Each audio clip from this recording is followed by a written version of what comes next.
This is an often asked question, it's not about this party or that ethical politics is not sustainable in India. That what we all desire or we claim to desire is not winnable in India is a proven proposition. I can now say with some degree of confidence across the country. The challenge is how to reverse that. That's the anguish of that young man. Sadhguru, you already mentioned the answer, you gave the answer earlier. We all forget the initial conditions of our democracy because we take the normative democratic institutions and the constitution. We think it should operate the way it operates in other countries after a certain degree of maturity. We have not created the initial conditions, and Sadhguru is repeatedly emphasizing that. Even today, the voters have no notion that they are electing a representative.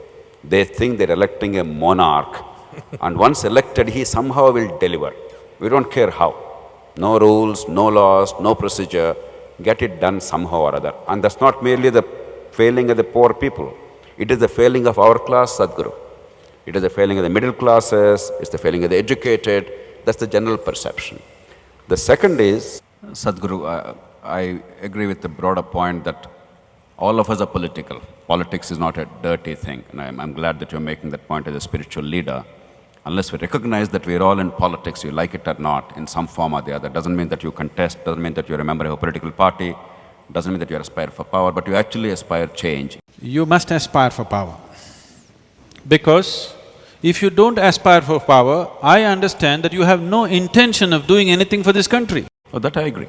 That's even more music to my ears. But I'm now trying to push them up. Why I'm speaking like this is, in Indian minds, particularly middle-class minds, people who can read newspapers and watch televisions, in these people's minds, business is a bad word, power is a bad word. No, these are not bad words. These have gotten into bad hands, that is the problem. These are good things.